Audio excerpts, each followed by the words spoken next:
What is Petrarch's place in history? If you're curious about the figure who helped shape the Renaissance, you're about to discover a fascinating piece of history. Let's talk about Francesco Petrarch, a man whose influence on European culture and thought was immense.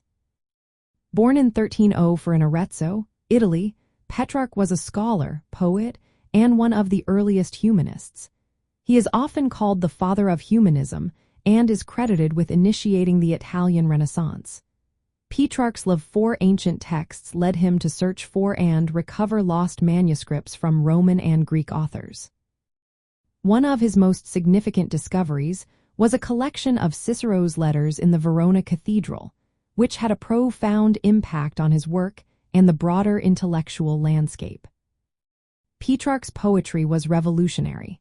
He perfected the sonnet, a 14-line poem in iambic pentameter, and introduced new literary devices like the extended metaphor. His sonnets, particularly those dedicated to his love Laura, became models for love poetry across Europe. This focus on personal emotions and inner life through poetry was a new and influential approach. In 1341, Petrarch was crowned Poet Laureate in Rome, a title that had not been given since classical antiquity. This coronation symbolized the revival of classical values and the beginning of a new era, the Renaissance. Petrarch believed that by studying ancient history and literature, people could achieve their full potential and bring about a rebirth of culture and society.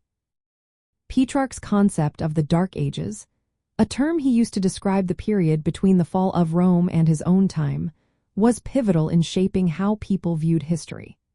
Although modern scholars find this concept somewhat inaccurate, it highlighted the contrast between the perceived ignorance of the Middle Ages and the intellectual and artistic flowering of the Renaissance.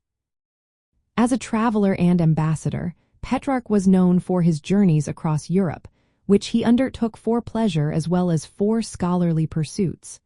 His ascent of Mont Ventoux, for example, marked him as one of the first tourists in the modern sense.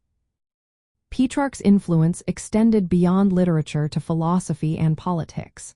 He argued that secular achievements did not conflict with religious faith and emphasized the importance of solitude and study. His ideas about the active and contemplative life influenced later thinkers, such as Leonardo Bruni, who advocated for civic humanism. In summary, Petrarch's place in history is that of a foundational figure in the Renaissance. He revived interest in classical texts, transformed poetry, and shaped the way people thought about history and culture. His legacy continues to influence literature, philosophy, and our understanding of the Renaissance to this day.